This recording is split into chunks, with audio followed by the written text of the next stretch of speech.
ఇప్పుడు 80s 90s వరకు 2000 వరకు రైటర్ వేరే వాళ్ళు ఉండేవాళ్ళు, డైరెక్టర్ వేరే ఉండేది, చాలా సక్సెస్లు వచ్చాయి. దాన్ని మీరు బిలీవ్ చేస్తారా, లేకపోతే ఫ్యూచర్లో కూడా రైటర్ వేరే వాళ్ళు ఉంటే కొంచెం గైడెన్స్ లాగా ఉంటుంది? డిపెండ్స్ అండి, డిపెండ్స్ అని నేను అనుకుంటున్నాను. అంటే ఒకటి మనం ఒక పాయింట్ కంపల్సరీ సినిమాకి అయితే రైటర్ కావాలండి. ఎంత డైరెక్టర్ అయ్యి ఎంత రాసుకొని వచ్చినా సరే కాలంలో అన్ని ఇట్లో వచ్చేది. 365 days, 1 year, 6 months ఆడేది. ఆ సినిమాలకి రైటర్ వేరే వాళ్ళు ఉండేవాళ్ళు, డైరెక్టర్ వేరే వాళ్ళు.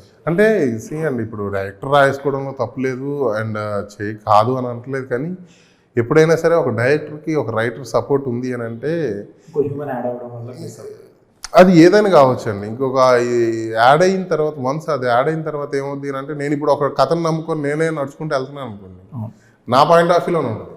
ఒక రైటర్ యాడ్ అయ్యాడు అనుకోండి, దానికి ఎక్కడ తగ్గుతుంది, ఎక్కడ ఫ్లక్చువేషన్స్ ఎలా ఉంటున్నాయి ఏంటి అనేది చూసి చెప్పడానికన్నా ఉంటారు. కంపల్సరీ నేను స్టోరీ, స్క్రీన్ ప్లే, డైలాగ్స్ నేను రాసుకుంటాను. బట్ నాకు కూడా ఒక అడిషనల్ కావాలి. అడిషనల్ ఎందుకు, ఇంకా నాకు అనిల్ గారు ఉన్నారు హ్యాపీ. ఏదైనా రాసుకున్నా సరే అన్న ఇది తీసుకొచ్చి ఇది కాంబో ఇప్పుడు మేబీ